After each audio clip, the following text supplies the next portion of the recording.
Acababa de vender mi empresa de biotecnología, Apex Biovida, por $60 millones. Para celebrarlo invité a mi única hija, Lucía, y a su marido, Diego Fuentes, a la Laurangería, el restaurante más caro de la ciudad. Me levanté de la mesa para atender una llamada del banco suizo que confirmaba la transferencia. Cuando me giré para volver al salón, un camarero joven me cerró el paso. Estaba pálido, temblando. «Señor Salas», susurró. Vi a su hija. Cuando su yerno lo distrajo, ella sacó un frasquito del bolso y echó un polvo blanco en su copa de vino. Sentí cómo se me congelaba la sangre, pero mantuve la calma. Volví a la mesa, aparenté torpeza, derribé a propósito un vaso de agua y, en la confusión, cambié mi copa por la de Lucía. 15 minutos después, sus ojos se pusieron en blanco y se desplomó. Antes de contar exactamente lo que ocurrió en ese restaurante, déjame en los comentarios desde dónde estás viendo esto y dale like y suscríbete si crees que, a veces, las personas más cercanas son las que menos conoces. Me llamo Pedro Salas. Tengo 68 años y llevo 3 años viudo. Esos 60 millones no eran solo una cifra, eran el resultado de 40 años de mi vida, empezando en un garaje alquilado en Guadalajara con 2 empleados y un sueño. A pesar del éxito, nunca cambié demasiado. Sigo viviendo en la misma casa de una planta con 3 habitaciones que compré con mi esposa, Laura, y sigo conduciendo un sedán de hace 7 años. Laura era la inteligente, la que veía el mundo con una claridad que a mí a menudo me faltaba, y jamás, ni una sola vez, confió en Diego. Él solo mira tu chequera, Pedro, me advertía con su voz suave pero firme. No ve a Lucía, ve una red de seguridad. Yo siempre me reía. La quiere, Laura, solo es ambicioso. Qué equivocado estaba. Laura lleva 3 años muerta y sus palabras resuenan en mi cabeza cada vez que veo a Diego. Lucía y él llevan una vida que yo simplemente no entiendo. Conducen coches de lujo cuyo pago mensual es más alto que cualquier hipoteca que yo haya tenido. Hablan de clubes de los que nunca he oído hablar y de vacaciones en lugares que solo he visto en revistas. Diego tiene un negocio vago de importar y exportar, pero yo soy hombre de números. Sé que se está ahogando en deudas. He visto las cartas que llegan por error a mi casa. Mi hija, mi Lucía, cambió después de que Laura muriera. Se volvió distante, a la defensiva, como si tuviera que protegerlo de mí. Pero hace 6 meses, cuando empezaron a filtrarse en la prensa económica las noticias sobre la posible adquisición de Apex Biovida, de repente reaparecieron. «Papá, déjanos ayudarte con los archivos. No deberías manejar todo ese papeleo solo». «Papá, ¿estás seguro de que tus inversiones están bien estructuradas para la transición?» Diego sabe mucho de eso. Yo estaba tan solo, tan desesperado por recuperar la conexión que había perdido con la muerte de Laura, que recibí su repentino interés como cariño. Confundí su codicia con afecto.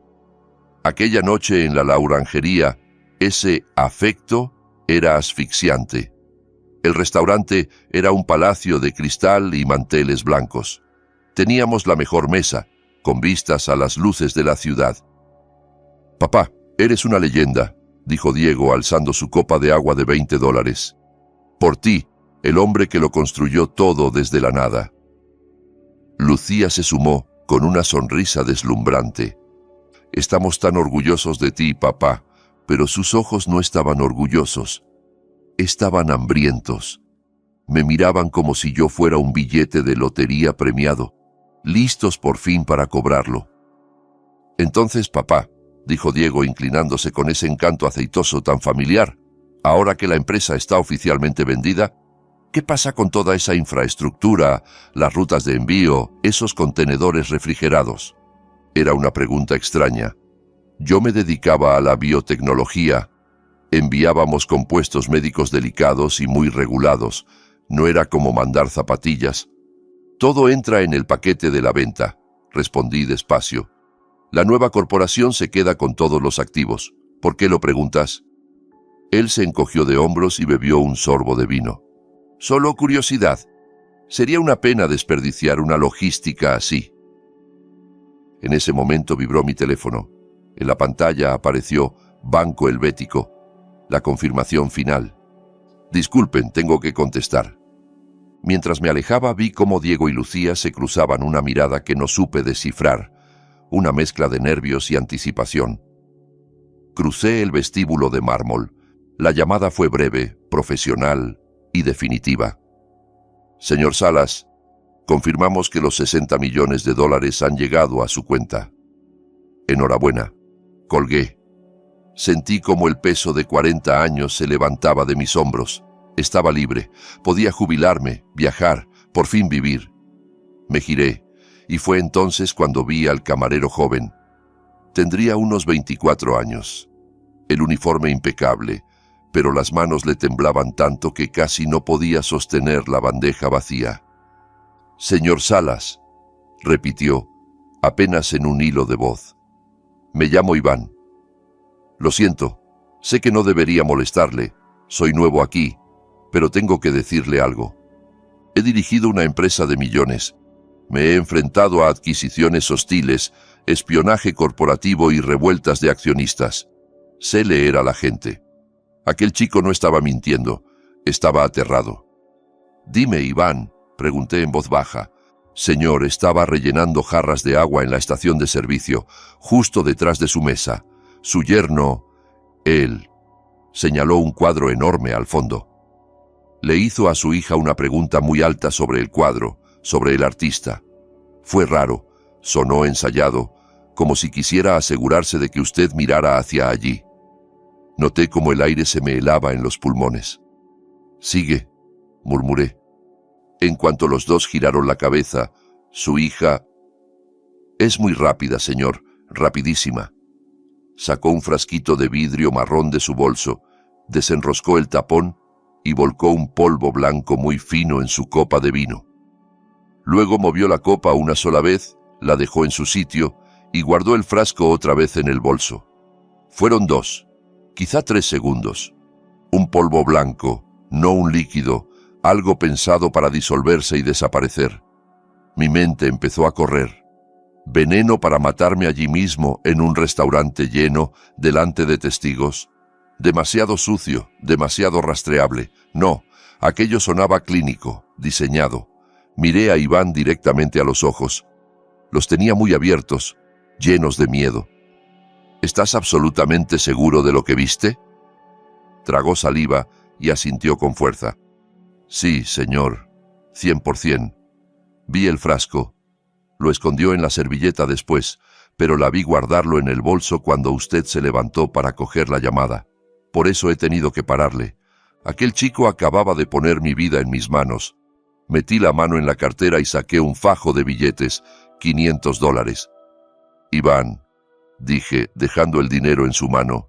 Se le agrandaron los ojos. Tú no has visto nada.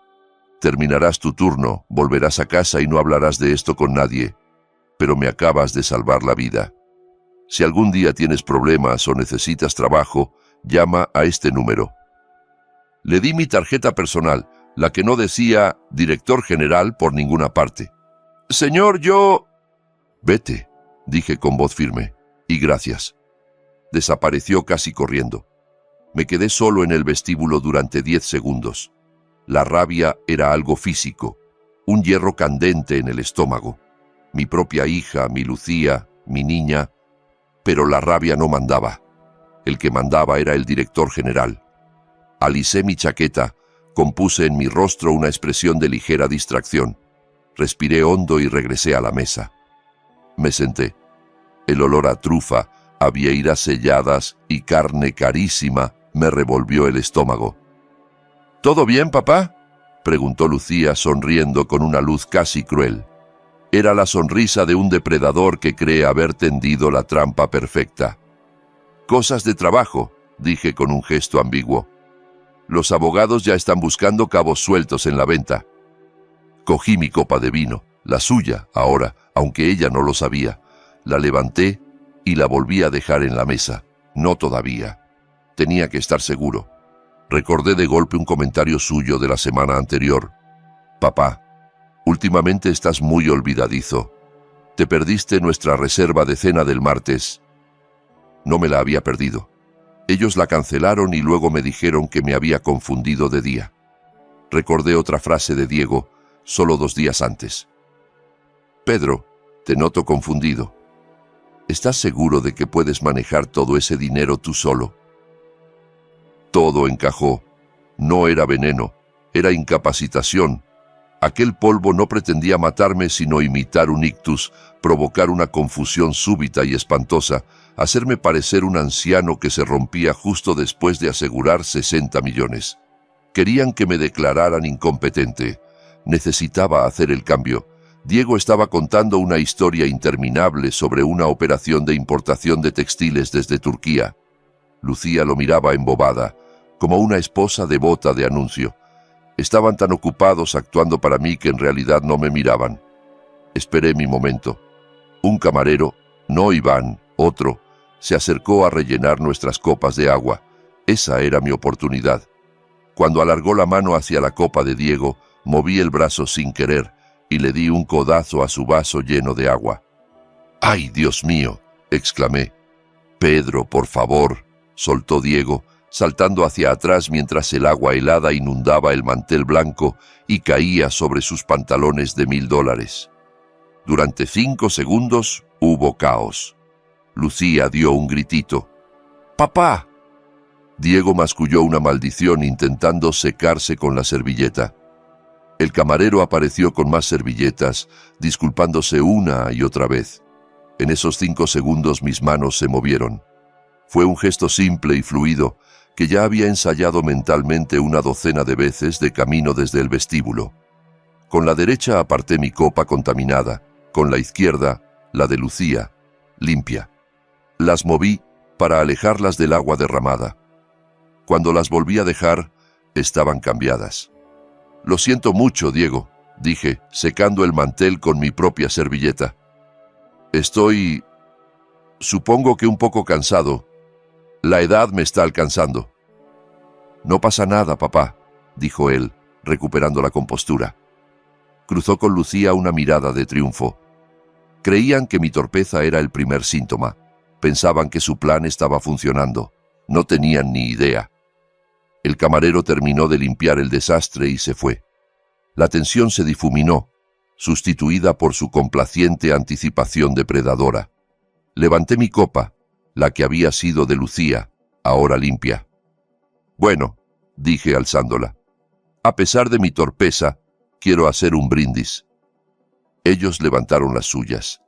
Lucía sujetaba mi copa original, la que contenía el polvo que debía destruir mi mente. «Por la familia», dije, mirándola directamente a los ojos, «y porque cada uno reciba exactamente lo que se merece». «¿Por la familia?», repitió, con esa sonrisa brillante y falsa. Bebió un trago largo y seguro. Los siguientes 15 minutos fueron los más largos de mi vida. Jugueteé con el filete.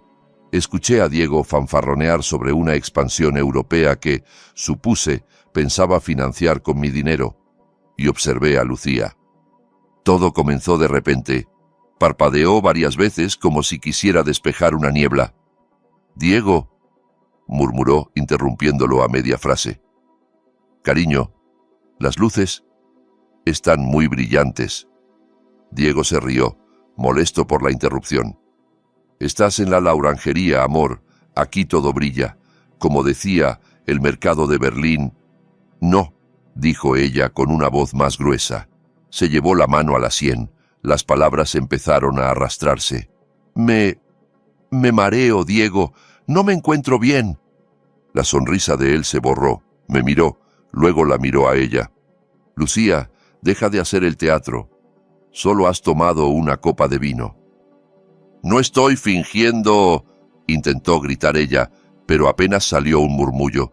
Se levantó, empujando la silla, tambaleándose. «La habitación da vueltas. Yo...». Los ojos se le pusieron en blanco y se dejó caer de lado en el sillón de terciopelo. Los brazos empezaron a sacudirse con una pequeña convulsión. Diego se quedó congelado en un pánico puro. Dejé caer la servilleta y me levanté de golpe, con la cara convertida en un gesto de terror paternal perfecto. Dios mío, Lucía, que alguien llame al 911. El silencio cayó como una losa. El restaurante, acostumbrado a murmullos elegantes y al tintineo de copas de cristal, se quedó mudo. Todos miraban nuestra mesa. Diego seguía sin reaccionar hacia ella, sin llorar, sin tocarla. Estaba paralizado no por miedo por su esposa, sino por el derrumbe de su plan. Esa era mi señal. Arrastré la silla con estrépito. ¡Mi Dios, Lucía!, grité, arrodillándome a su lado y cogiéndole la mano fría y flácida. «Ayuda, por favor, que alguien llame a una ambulancia. Mi hija no respira bien». Agarré a Diego por el hombro y lo zarandeé. Seguía mirando sin ver. «Diego, haz algo», bramé, interpretando al padre confundido. «Llama a una ambulancia, no te quedes ahí parado». Eso lo sacó de su trance, pero no como a un marido angustiado. No corrió hacia Lucía, no le tomó el pulso. Instintivamente intentó controlar el relato. «No», dijo con voz áspera y baja. Sacó el móvil, pero no marcó. «No llamen al 911. Está bien, solo ha bebido demasiado». Lo miré con una incredulidad fingida que escondía una indignación muy real. «Borracha, Diego. Está convulsionando. Mírala, está temblando». «Le pasa a veces, Pedro», improvisó, su mirada recorriendo la sala construyendo una coartada. «Mezcla su medicación para la ansiedad con el vino. Siempre es igual. Es vergonzoso». Se inclinó para levantarla del sillón. «Solo tenemos que llevarla a casa. Lo siento, señores. Quería sacarla de allí, lejos de los sanitarios, de pruebas neutrales, de un hospital donde hicieran toxicología. Necesitaba llevársela con su médico, el corrupto doctor Ríos, para reconducir el plan». Vi a Iván al fondo, observando la escena con el rostro blanco. Sabía perfectamente lo que estaba pasando. Diego se volvió hacia el encargado, la voz empapada de falsa vergüenza. «Lo siento muchísimo. Nos la llevamos ya mismo. Solo denos un minuto para llevarla al coche». Estaba desesperado por evitar que el mundo externo interviniera. Insistía en su mentira, intentando salvar el plan. «Está en shock», grité hacia el encargado señalando a Diego. «No sabe lo que dice. Ella no está borracha. Casi no ha probado el vino. Necesita un médico». Justo cuando Diego estaba a punto de alzar el cuerpo inerte de Lucía, Iván dio un paso al frente con el teléfono pegado a la oreja. «Ya es tarde, señor», dijo, mirando al encargado, con voz clara y firme que resonó en toda la sala silenciosa. «Ya llamé al 911. Dijeron que no debemos moverla bajo ninguna circunstancia». La cabeza de Diego se giró bruscamente hacia él. En sus ojos ya no había pánico, sino un odio asesino. «¿Qué has hecho?», escupió. «Maldito crío. Te dije que estaba bien. Estás despedido. No tienes idea de lo que acabas de hacer». El encargado, un hombre alto con gesto de «no me pagan lo suficiente para esto», se interpuso. «Señor Fuentes, el camarero ha hecho lo correcto. Es obligación legal del restaurante pedir asistencia médica si un cliente se desploma. Por favor, retroceda». La máscara de yerno encantador se le cayó a Diego. Tenía la mirada de un animal acorralado. Se quedó mirándome con el pecho agitado y vi cómo, por fin, su mente encajaba las piezas. El agua derramada, las copas cambiadas, mi torpeza repentina. Lo supo. No sabía cómo, pero supo que yo había dado la vuelta a su plan. El sonido de las sirenas cortó la noche, cada vez más cerca. Para mí fue una sinfonía terrible y hermosa. El sonido de mi plan funcionando, el sonido de la justicia. Los paramédicos entraron a toda prisa empujando una camilla. Trabajaban rápido, eficaces, ignorando los intentos de Diego por interponerse. «Señor, tiene que apartarse». «Señora, ¿puede oírme? ¿Qué ha tomado?», preguntó uno, alumbrándole los ojos. «No lo sé», gritó Diego, intentando recuperar el control. Es su medicación, la mezcla. Es para la ansiedad. ¿Qué medicación, señor? Necesitamos un nombre. Se quedó congelado. Por supuesto que no podía decirlo sin incriminarse. No recuerdo el nombre. Es para la ansiedad. La lleva en el bolso. Subieron a Lucía a la camilla. Estaba inconsciente, con el rostro lívido. Por un segundo sentí una punzada de piedad. Seguía siendo mi hija, pero había tomado su decisión en el momento en que desenroscó aquel frasco. El restaurante entero miraba. Seguí la camilla hasta la ambulancia, encorvado, interpretando al padre destrozado y confundido. «Mi niña, Dios mío, ¿va a ponerse bien?», sollozaba. En la acera, bajo las luces rojas y azules, Diego me agarró del brazo. Su mano era un torniquete de acero. Me arrastró a un lado, fuera del oído de los paramédicos, tapándonos con su cuerpo. Su voz ya no tenía ni rastro de pánico. Era un susurro venenoso, la voz del hombre del que Laura me había advertido durante años. «¿Qué hiciste?», me escupió con la cara a centímetros de la mía, oliendo a vino caro y rabia. Dejé que los ojos se me llenaran de lágrimas, que el cuerpo me temblara. Lo miré como un anciano roto. «¿Yo?», susurré. «Hijo, ¿qué bebió ella?». El servicio de urgencias del Hospital San Judas era un universo de caos controlado. Luces demasiado brillantes, olor a desinfectante y café quemado. Era el olor de la rutina y el pánico mezclados. Las enfermeras se movían como sombras eficaces, con voces cortas y calmadas. A Lucía la metieron en el box 3 y Diego casi se tropieza con sus propios zapatos por seguirles el paso, chillando. «Es alérgica al marisco. Seguro que fueron las vieiras. Ha debido de comer marisco en mal estado». Ya estaba sembrando su mentira. Yo me mantuve atrás, interpretando al padre mayor, desorientado, con las manos entrelazadas. Un médico joven, quizá de unos 30, entró abriéndose paso entre las cortinas. Tenía las ojeras de un residente de urgencias, pero la mirada clara y despierta. Ese no era el doctor Ríos. Era una complicación. «Señor Fuentes, soy el doctor Cárdenas. Necesito saber exactamente qué ha tomado su esposa». Diego se aferró a su guión. «Una alergia, marisco. Es terriblemente alérgica. Póngale una inyección de adrenalina y estará bien». El doctor lo ignoró. Le alumbró los ojos a Lucía, levantó un brazo y lo dejó caer. Nada.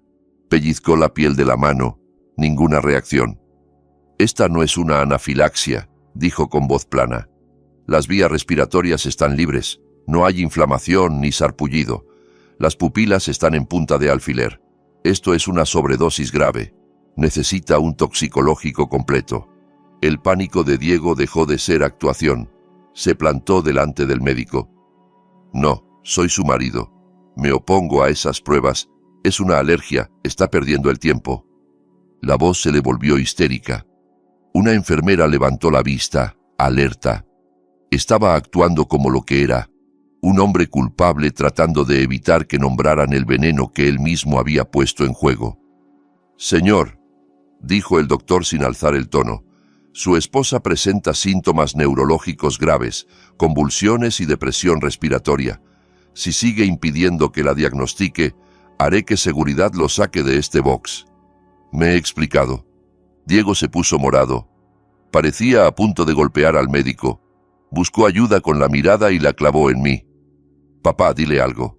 Dile que está bien, que solo es una alergia». Era mi momento. Me acerqué con la voz temblorosa que había ensayado en la ambulancia. «Doctor», susurré, agarrándole el brazo. «Por favor, solo sálvela. Mi yerno está en shock. No sabe lo que dice. Haga lo que tenga que hacer. Por favor, salve a mi niña». El doctor me miró con un destello de compasión. Asintió, descartando a Diego como si no existiera. «Gracias, señor Salas. Lo haremos». Se volvió a la enfermera. «Analítica completa, toxicológico, TAC de cabeza, inaloxona por si acaso, suero salino ya». Diego se derrumbó en el pasillo. Lo llevaron a una sala de espera gris de sillas de plástico. Yo me senté a su lado con un café imbebible entre las manos.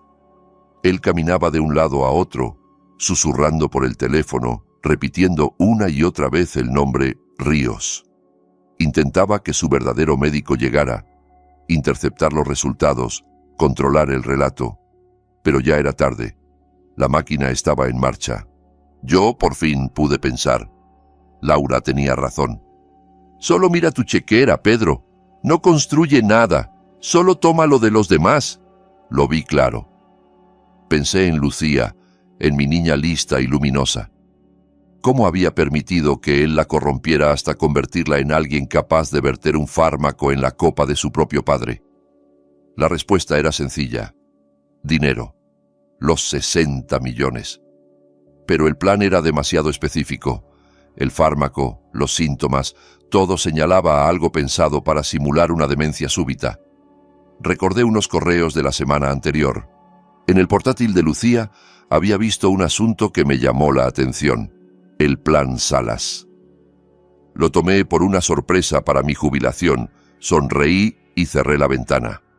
Plan, contingencia, qué ingenuo. Una hora después, el doctor Cárdenas volvió. Tenía el gesto serio. No miró a Diego, sino a mí. Señor Salas, me temo que las noticias no son buenas. El toxicológico ha dado una dosis casi letal de olanzapina. Diego, que hablaba por teléfono con alguien que sonaba a abogado, se quedó de piedra. ¿Qué? Nunca he oído eso. Olanzapina, aclaró el doctor seco. Un antipsicótico muy potente. Lo usamos para tratar esquizofrenia o trastornos bipolares graves. No es medicación para la ansiedad. No se mezcla con vino. Con esta dosis estoy obligado a avisar a la policía. Esto parece un intento de suicidio o algo peor. Diego empezó a balbucear. ¿Suicidio? No, ella es feliz. Solo estábamos celebrando. Déjeme explicarle los efectos, insistió el médico. En una persona sana, una dosis así no solo provoca convulsiones, puede imitar una demencia de aparición rápida, confusión, lenguaje arrastrado, delirios, síntomas prácticamente idénticos a un ictus grave. Y ahí estaba la última pieza de aquel asco de puzzle. No era un fármaco cualquiera, era el fármaco perfecto. No solo me enfermaría, me haría parecer loco. No querían dañarme, querían borrarme, dejarme legalmente sin mente, sin firma, sin voz, encerrarme en una residencia mientras ellos administraban mi dinero. ¿Se va a poner bien?, logró preguntar Diego, intentando recuperar el papel de marido preocupado. Le estamos vaciando el estómago y administrando antídotos, respondió el doctor. Estará muy mal unos días y, por protocolo, pasará una observación psiquiátrica de 72 horas. Pero sí, físicamente debería recuperarse. El médico me miró con tristeza. Lo siento mucho, señor Salas. Le daremos algo de tiempo a solas. Cuando se fue, el silencio pesó como plomo. Diego sabía que yo sabía, y yo sabía que, a partir de ese momento, aquello era una guerra. Su compostura era un traje barato que se le estaba rompiendo. Cayó en una de las sillas, pero no podía quedarse quieto. Vibraba como un animal enjaulado. Yo me hundí en otra silla, enterrando la cara entre las manos, fingiendo sollozos. «Papá», dijo al rato con voz afilada. «¿Estás bien?» Levanté la cabeza dejando que viera las lágrimas. «No entiendo nada, Diego. Antipsicóticos. Mi hija tiene esquizofrenia. Me lo habéis ocultado». Le ofrecí la coartada perfecta. No tardó en agarrarla. «No quería contártelo así, papá», susurró con tono compasivo falso. «Llevamos tiempo luchando con esto. La estaba tratando un especialista, el doctor Ríos. Debió confundirse de pastillas o de dosis. ¿Y la policía?», pregunté, como si me diera más miedo el escándalo que la verdad. «¿Por qué la policía, Diego?» «Es un exagerado», resopló de golpe irritado. «Solo es un residente. Lo está dramatizando todo. Ya hablé con el doctor Ríos. Viene de camino. Pondrá las cosas en su sitio». «Sí, hijo», musité. Llámalo, yo necesito aire. Creo que voy a vomitar. Me levanté, encorvado, y salí a trompicones por la doble puerta. No fui al baño ni a la calle. Me oculté en un rincón junto a las máquinas de refrescos, lo bastante cerca para escuchar. Diego salió al minuto, con el móvil ya en la oreja. Caminaba arriba y abajo del pasillo, susurrando con veneno en la voz. «Ríos, soy yo. El plan es un desastre». Ella se lo bebió. Lucía se lo bebió. Se quedó callado, escuchando. Se arrancaba mechones de pelo con la mano libre. No sé cómo el viejo... Algo hizo. Da igual. Él está aquí, haciéndose el confundido, el pobre viejito roto. Pero Ríos, él está bien. No es él quien ha tomado el fármaco. Otra pausa. Más jadeos. Sí, está estable, pero ya le hicieron el toxicológico. Saben que es olanzapina. Hablan de psiquiatría, de partes policiales. Esto se hunde. ¿Qué hacemos? La audiencia es a las 8, en 5 horas. ¿Cómo vamos a conseguir la curatela si él está perfecto y la loca parece ella? 8 de la mañana. Segunda pieza del plan. «No, tú escúchame», rugió. «Tú estás tan metido como yo. Tus deudas de juego no son problema mío. Te pagué para que manejaras la parte médica. Vienes a este hospital ya mismo. Les dices que el tal Cárdenas es un inepto. Les dices que tú eres su médico de referencia, que ella está inestable, que ha intentado suicidarse antes, que ha estado robando medicación. No me importa qué inventes, pero lo arreglas. Y más te vale estar listo para declarar a las 8. Colgó, respirando como si hubiera corrido una maratón. Al darse media vuelta por primera vez, me vio allí de pie. Se quedó blanco. «Papá». Yo solo... No lo dejé terminar. Me llevé la mano al pecho. Te escuché gritar. «¿Qué pasa? ¿Quién es Ríos? ¿Qué significa eso de arreglarlo?» Su mente corría, fabricando mentiras. Me sujetó por el hombro con gesto paternal y me condujo de vuelta hacia la sala de espera. «Entendiste mal», dijo con voz dulce y forzada. «El doctor Ríos es el psiquiatra de Lucía. Yo estaba enfadado. Siento lo que oíste. Creo que él la ha dejado llegar a este punto sin avisarnos». «¿Inestable?», susurré. «Suicida. ¿Crees que lo hizo queriendo?» «Él lo cree», respondió rápido. «Cree que la presión de tu venta de todo ese dinero la desbordó. Es culpa mía. Tal vez la comparé demasiado contigo. Se las apañó para culpar al dinero y presentarse a sí mismo como un marido preocupado». «Tengo que irme a casa, hijo», murmuré. «Es demasiado. Mi corazón... No puedo con esto. Te quedarás tú».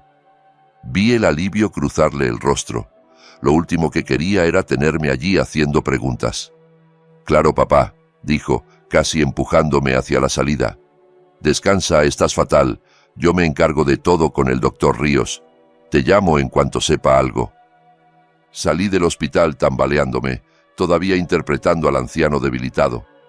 Las puertas automáticas se cerraron tras de mí, y en cuanto sentí el aire frío de la madrugada, enderecé la espalda. El temblor desapareció. La pena se convirtió en algo duro y frío.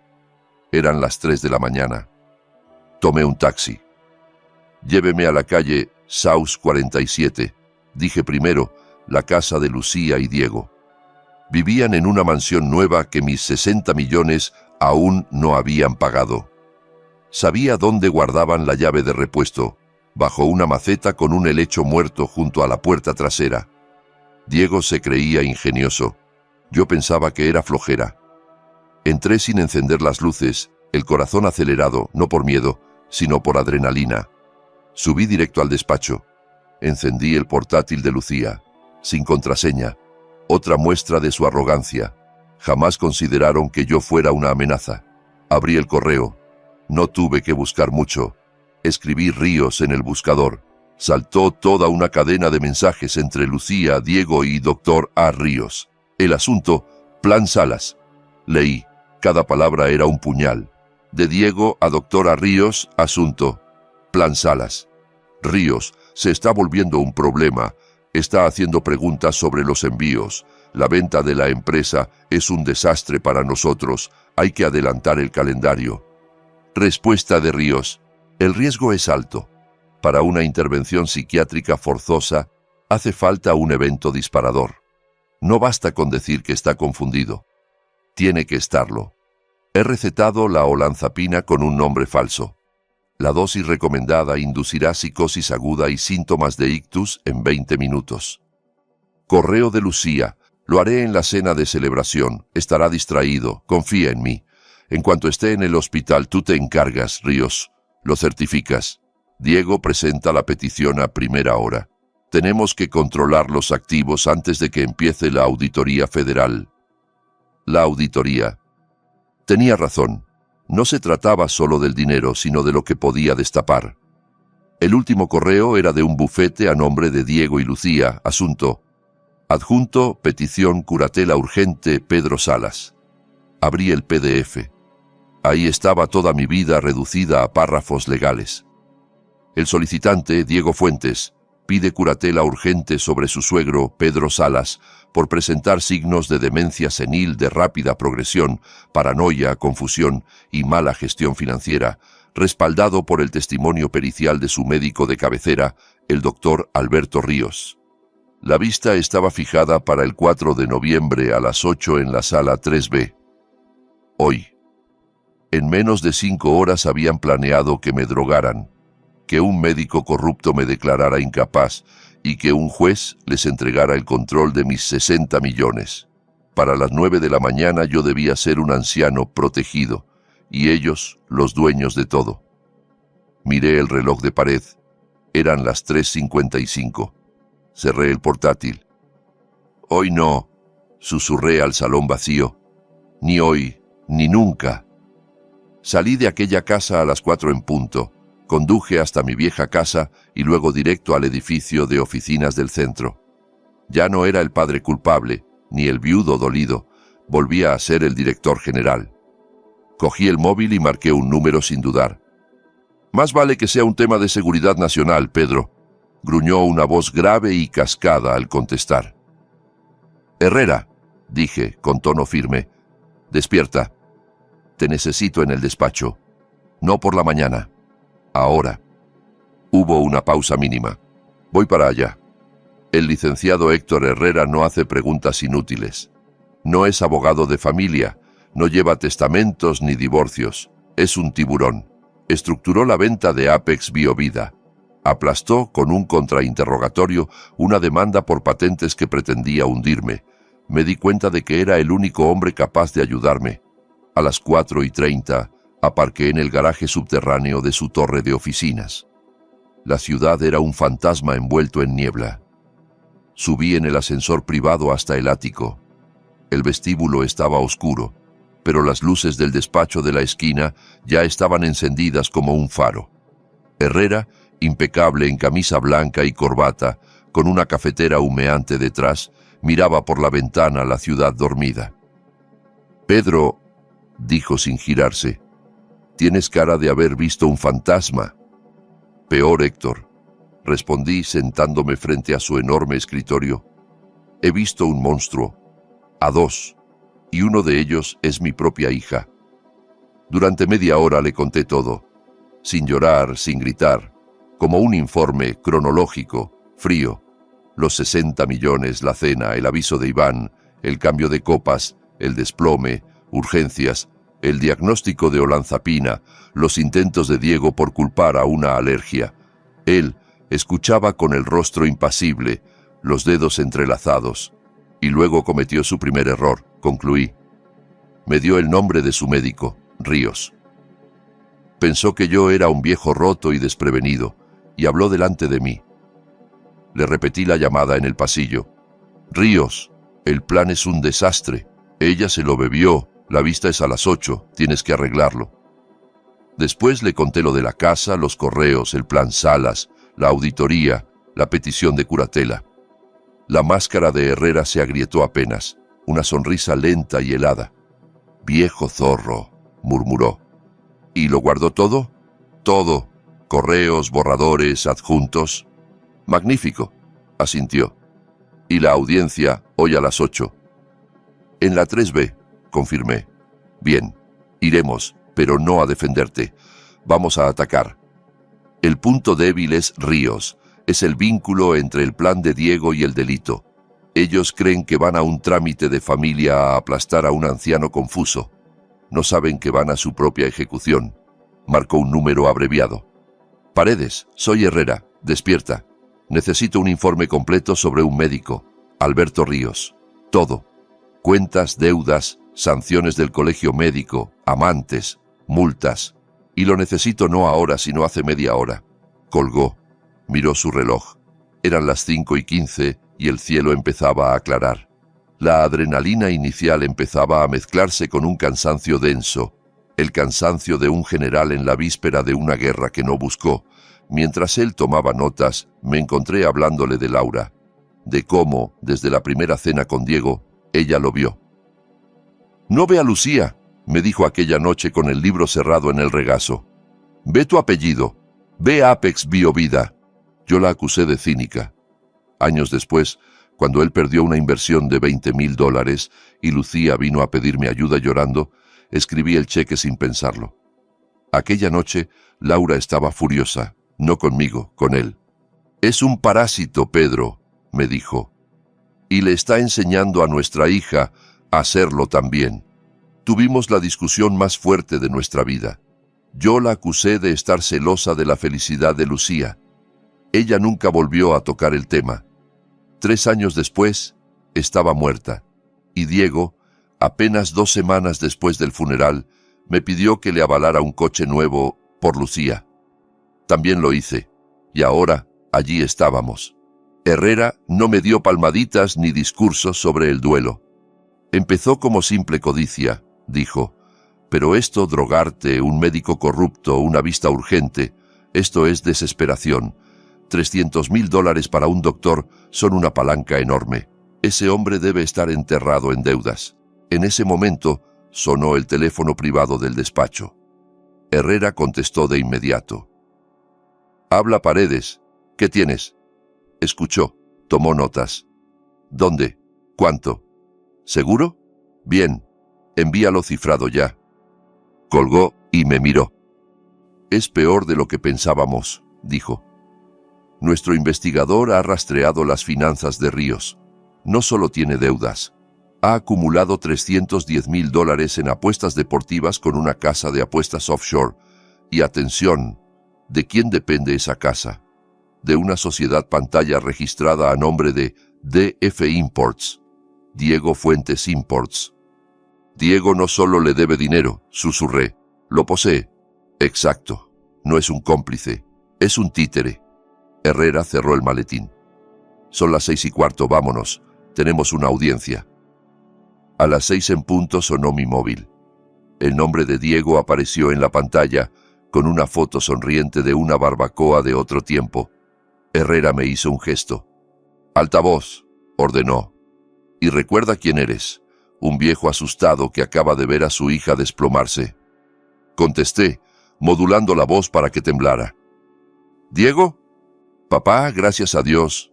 ¿Dónde estás? He llamado a tu celular, a la casa, casi llamo a la policía. ¿Estás bien?» Su tono era una obra de arte de falsa preocupación. «No lo sé», dije. «Estoy en una cafetería. No podía volver a la casa. Las cosas de Laura, necesitaba pensar». Suspiró, no de alivio, sino satisfecho. Había localizado a su presa. «Lo entiendo», dijo suave. «Pero tengo noticias. Son sobre Lucía». «¿Está peor?», pregunté, dejando que la voz se quebrara. «No, está estable. Está descansando». Hizo una pausa calculada. «Hablé con su médico, su verdadero médico, el especialista que la lleva desde hace meses, el doctor Ríos». «¿Ríos?», repetí, como si el nombre me sonara vagamente. «¿El hombre al que llamabas en el hospital?» «Sí, papá. Está preocupado. Por ti». Dejé un silencio largo para que llenara el hueco. «¿Por mí? ¿Por qué?» «Dice que, por lo que le conté, tus olvidos, tu reacción en el restaurante, lo confuso que estás ahora. Uso mi propia actuación como prueba contra mí. Dice que las enfermedades neurológicas pueden ser genéticas, que lo de Lucía puede ser un aviso de lo que te pasa a ti. Brillante en su maldad, quería conectar el colapso de Lucía con mi supuesta demencia, usando como puente al doctor sobornado. No entiendo, murmuré. Yo me siento bien. Solo estoy triste, hijo. Papá, escúchame. Adoptó un tono de hijo que se ve obligado a tomar las riendas. El doctor Ríos es el mejor, y ahora mismo va hacia tu casa para verte. Es por tu bien. Yo estaré allí en media hora. Ahí estaba. No había podido atraparme en el hospital, así que traía a su médico a mi salón. Ríos llegaría, me encontraría solo, nervioso, tras una noche horrible, y redactaría su informe para leerlo ante el juez a las 8. ¡No!, grité, subiendo el tono hasta la histeria. «No quiero médicos. No estoy enfermo, Diego. Solo estoy cansado». «¿Por qué haces esto?» Le di exactamente los síntomas que él necesitaba: comportamiento errático, paranoia, rechazo al tratamiento. Oí cómo sonreía al otro lado de la línea. «Papá, ¿te escuchas? Estás gritando, no tiene sentido.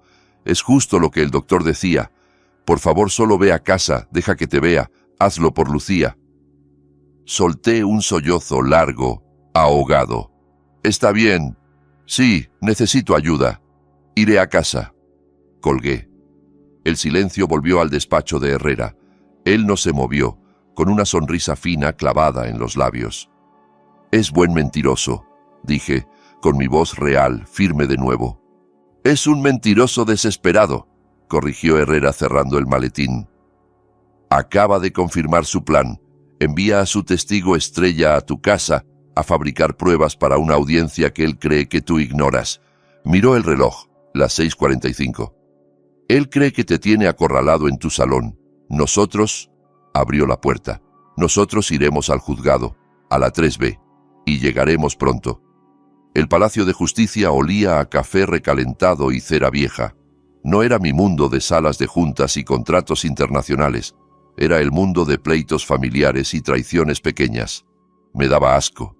Herrera y yo nos quedamos al fondo del pasillo mirando la puerta de la sala 3B. Habíamos llegado temprano, pero ellos aún antes. A través del cristal reforzado de la puerta los vi. Diego, con su mejor traje gris carbón, pagado por mí, ojeroso, sudoroso, caminando de un lado a otro. A su lado, un abogado joven de traje demasiado brillante y gomina excesiva. Parecía sacado de un anuncio nocturno. En el banco de madera, rígido, estaba el doctor Ríos. No se movía, con las manos tan apretadas que se le blanqueaban los nudillos. Era un hombre metido en una jaula de $310,000. Se secaba la frente con un pañuelo a cada rato y miraba hacia la puerta con miedo, como si esperara ver entrar a su verdugo. Diego dejó de pasear y se inclinó para susurrar al oído de su abogado. No oí las palabras, pero no me hacían falta. Se notaba la histeria en la forma en que movía las manos. El abogado intentaba calmarlo. Para él, un anciano desaparecido era un regalo. «Es perfecto». Alcancé a oír que murmuraba Diego. «No está aquí». «Claro que no», asintió el abogado. «Ríos fue a su casa, tal como planeamos». Tocó el timbre 20 minutos. No contestó nadie. «El viejo se ha ido. Seguro que va en bata por la autopista». Se inclinó aún más, bajando la voz, pero lo bastante alto como para llegar al pasillo silencioso. «Es mejor que el plan original. Es una persona desaparecida, confundido, asustado. Un peligro para sí mismo. El juez tendrá que darnos la curatela. Tendremos la tutela antes de las 9. Sentí la mano pesada de Herrera sobre mi hombro. «Todavía no, Pedro», susurró. «Déjalos, que se hundan solos». Oí a Lugier desde dentro. En pie, entra en sala el honorable juez Andrade. El reloj marcaba las 7:59. Herrera se ajustó la corbata. Sus ojos brillaban. No eran los de un abogado, sino los de un tiburón que huele sangre. Llegó la hora. Nos quedamos aún unos segundos fuera. Dentro, oí la voz seca del juez. Estamos aquí para celebrar vista urgente sobre la curatela de Pedro Salas. Caso 774B. ¿Está presente el solicitante, Diego Fuentes? Escuché la silla arrastrarse. La voz del abogado. Sí, señoría. Miguel Jiménez, en representación del solicitante, que está presente. Empezó a interpretar su papel de defensor abnegado. Señoría, venimos hoy en las circunstancias más trágicas. Mi cliente y su esposa, Lucía, hija del señor Salas, llevan meses lidiando con un deterioro mental rápido y catastrófico del señor Salas. Intentaron manejarlo en privado, pero anoche ocurrió un incidente terrible. Es una acusación grave, interrumpió el juez. El señor Salas, en un episodio de paranoia y confusión, agredió a su propia hija en un restaurante, siguió el abogado. Provocó un escándalo y luego huyó. Está desaparecido. Podía imaginar al juez asintiendo con gesto grave, resignado. Había visto historias parecidas. Mi cliente y el médico de la familia, el doctor Alberto Ríos, presente hoy, acudieron esta mañana al domicilio del señor Salas para comprobar su estado, añadió Jiménez. Encontraron la casa vacía.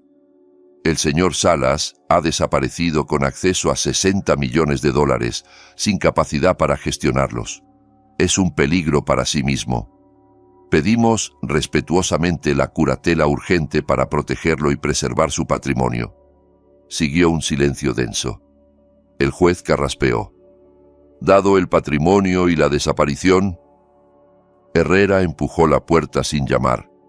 El golpe resonó en la sala, cortando la frase del juez. Disculpe nuestro retraso, señoría. Tronó su voz, llena la sala. Parece que nos dieron una hora ligeramente incorrecta para esta vista. Entramos. Yo primero, con Herrera a mi lado. No era un viejo desaliñado. Llevaba mi mejor traje italiano hecho a medida, el que había comprado para la firma de la venta. Zapatos brillantes, pelo peinado, mirada firme. Miré directamente a Diego. El color se le escapó del rostro. Se quedó del mismo tono que la cera de una vela vieja. La boca entreabierta. Parecía ver un fantasma. Su abogado se giró de golpe. La sonrisa se le quebró. El doctor Ríos, en la primera fila, dejó escapar un pequeño gemido, un sonido de terror puro. Se encogió sobre sí mismo, con los ojos clavados en mí. Me dijiste que estaba perdido, parecía decirle a Diego. Me senté con calma en la mesa de la defensa, coloqué el maletín a mis pies. Herrera se acomodó a mi lado. El juez nos observaba con el ceño fruncido. Señor Jiménez, dijo, cortante, ha dicho a este tribunal que su suegro estaba desaparecido, y sin embargo parece estar muy presente. ¿Quiere explicar esta discrepancia? El abogado tragó sudando. Señoría, esto es una sorpresa, una grata sorpresa, por supuesto. Estamos aliviados de verlo bien. Esto confirma nuestra preocupación. Su comportamiento errático, su desaparición y ahora su repentina reaparición, refuerza la urgencia de la petición. Intentaba convertir mi presencia en prueba de mi locura. Una audacia casi admirable. Nos gustaría llamar a nuestro primer testigo, añadió apresurado. Alguien que puede hablar del estado mental del señor Salas, el doctor Alberto Ríos. El ujier lo llamó. Ríos se levantó como si lo hubieran electrocutado. Subió al estrado con la mano temblando tanto que casi no pudo jurar. «Doctor Ríos», empezó Jiménez, «usted es el médico de cabecera del señor Salas, ¿correcto?» «Sí, he estado llevando su caso», mintió. «En su opinión profesional, ¿cuál es el estado mental actual del señor Salas?» Ríos evitó mirarme. Clavó la vista en un punto del fondo. El señor Salas presenta un deterioro severo. Síntomas clásicos de demencia de aparición rápida. Paranoia, pérdidas de memoria, agitación. Está muy confundido. ¿Es capaz de manejar sus asuntos? En absoluto. Es un peligro para sí mismo y fácil de manipular. No entiende transacciones complejas como la venta de su empresa. Gracias, doctor. No hay más preguntas. Herrera se levantó despacio, con una sonrisa peligrosa. Solo unas pocas cuestiones, señoría. Se acercó al estrado como quien se acerca a un experimento interesante. Doctor Ríos, buenos días. Ha pintado usted un cuadro muy serio. Dice ser el médico de cabecera del señor Salas. Interesante, porque aquí... Levantó una carpeta. Tengo el historial médico completo del señor Salas de los últimos 20 años. Su verdadera médica de cabecera, la doctora Patel, lo ha declarado en perfecto estado hace 3 meses. Su nombre, doctor Ríos, no aparece en ninguna parte. ¿Cuándo empezó exactamente a llevar su caso? Ríos tragó saliva. Fue una consulta privada, a petición de su yerno. Ah, de Diego Fuentes. ¿Cuándo fue la última vez que vio usted al señor Salas? Esta mañana. Ahí vio una vía de escape y se lanzó. Fui a su casa alrededor de las 7. Estaba muy agitado, confundido. Salió huyendo. Eso confirmó mis temores. Así que lo vio a las 7 en su casa, repitió Herrera. Curioso, porque a las 7 de la mañana el señor Salas estaba sentado en mi despacho, tomándose un café y preparándose para esta vista. ¿A quién vio usted exactamente, doctor? La sangre abandonó el rostro de Ríos. Debí confundir las horas. Fue ayer. Sigamos, dijo Herrera dejando caer el tema con un gesto. Hablemos de sus finanzas.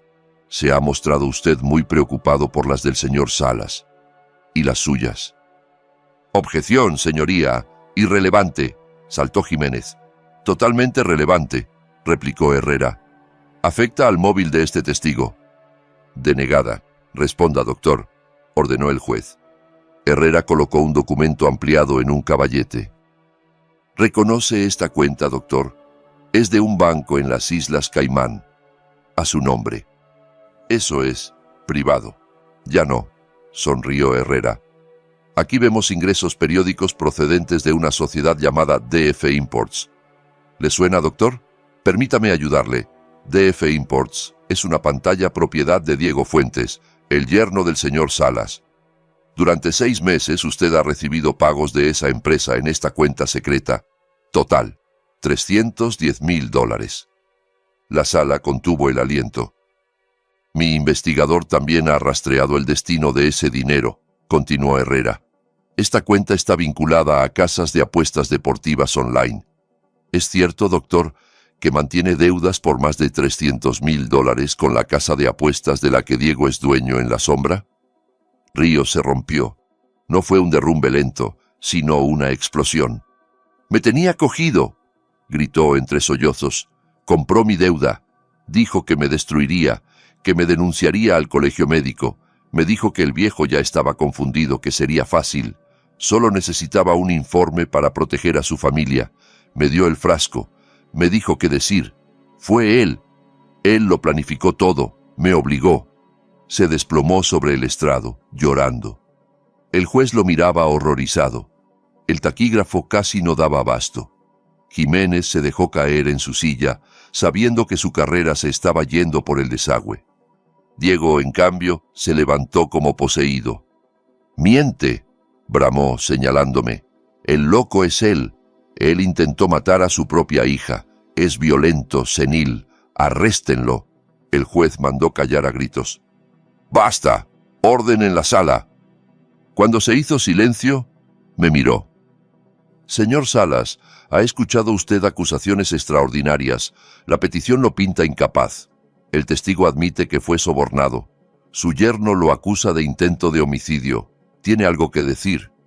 Me levanté despacio, abotoné la chaqueta y miré no solo al juez, sino a todos. «Sí, señoría», dije con la calma aprendida en 40 años de juntas. «La verdad siempre es más sencilla que la mentira. Mi hija intentó drogarme anoche. Echó un polvo en mi copa, un fármaco que el doctor Ríos le consiguió. La idea era que yo pareciera confundido y senil. Se equivocó de copa y se lo bebió ella. Eso es el qué. El por qué es aún más interesante y tiene que ver con mi yerno. Expliqué cómo, durante meses, Diego solo había mostrado interés por una parte muy concreta de mi empresa, la logística.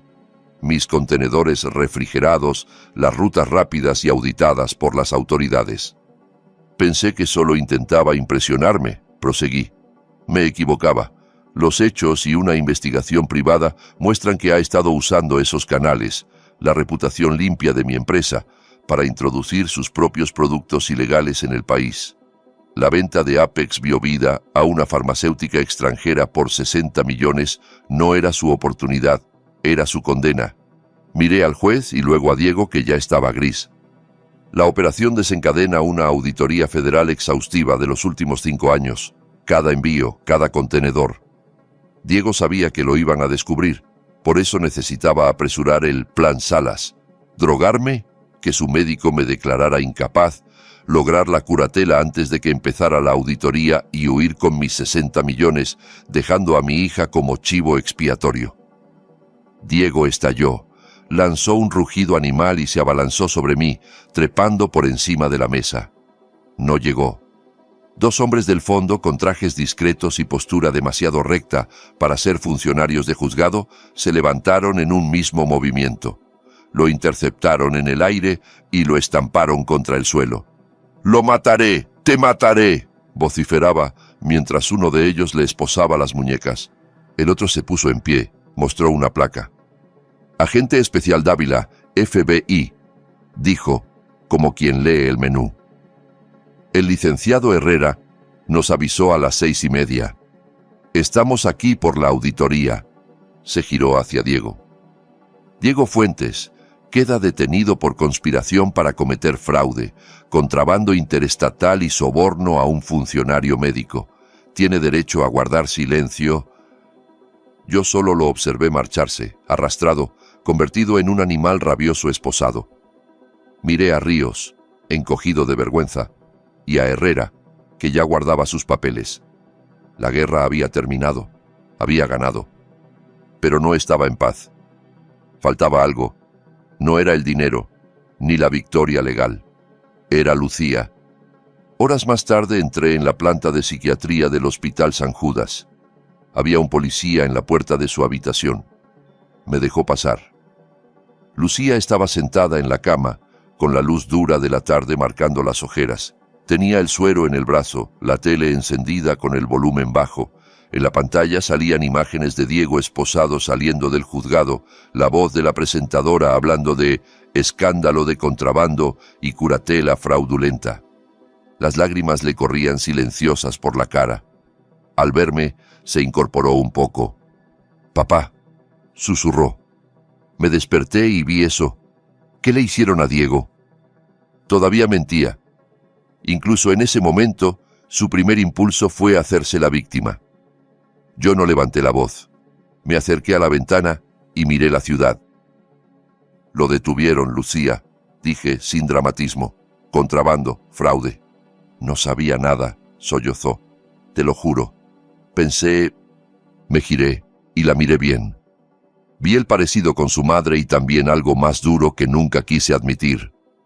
«¿Sabías lo suficiente?», respondí tranquilo. «Quizá no sabías del contrabando, te concedo eso. Pero sabías que ibas a drogarme. Sabías que esta mañana ibas a una vista para declararme demente. Sabías que tu marido sobornaba a un médico. Sabías que ibas a ayudarle a robarme 60 millones. Eso lo sabías». Se le cortó el llanto. Me miró, deshecha. «Él me convenció», murmuró.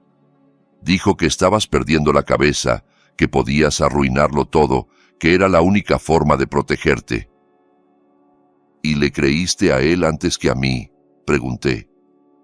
«Al hombre que nunca ha mantenido un trabajo por encima del padre que te dio todo». No tenía respuesta. Se derrumbó, llorando ya sin máscaras. La dejé llorar. Yo había salvado mi patrimonio y mi cordura legal, pero había perdido a mi hija hacía tiempo. Solo entonces lo acepté. «Él se va a ir», dije al cabo de un rato. «Y la mujer que intentó drogarme también. No sé quién eres ahora, pero no es mi niña». Lucía alzó la vista, aterrorizada, más por lo que venía que por la cárcel. «Voy a ir presa», susurró. «Diego, Ríos, la conspiración, lo perderé todo». «No vas a ir a la cárcel», respondí. Me senté junto a la cama.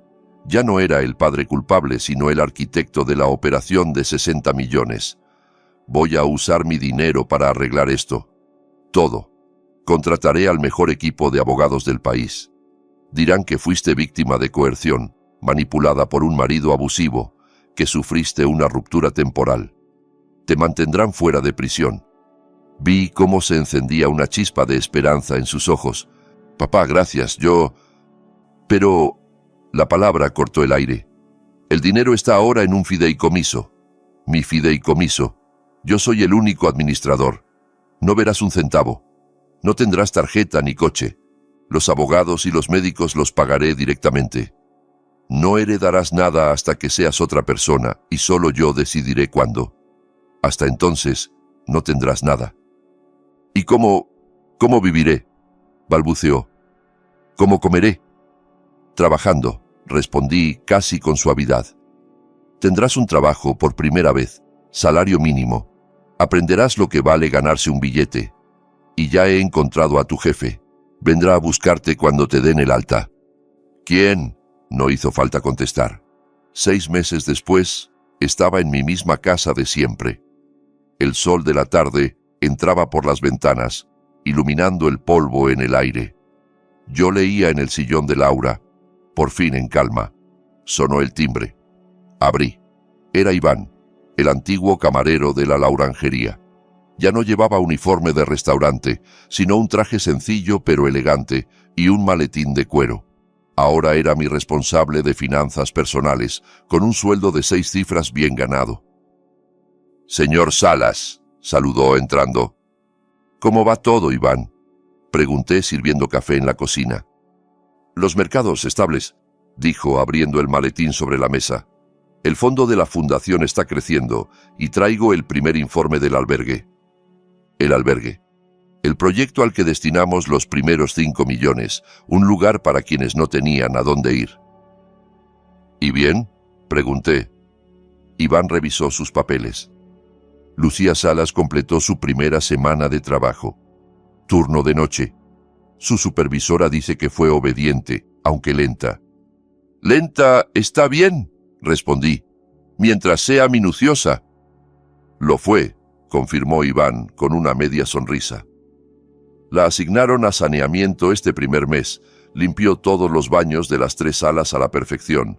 Tomé un sorbo de café y miré, por la ventana, el viejo roble que Laura y yo plantamos 40 años atrás. Las hojas empezaban a volverse doradas. «Bien», dije en voz baja. «Eso está bien».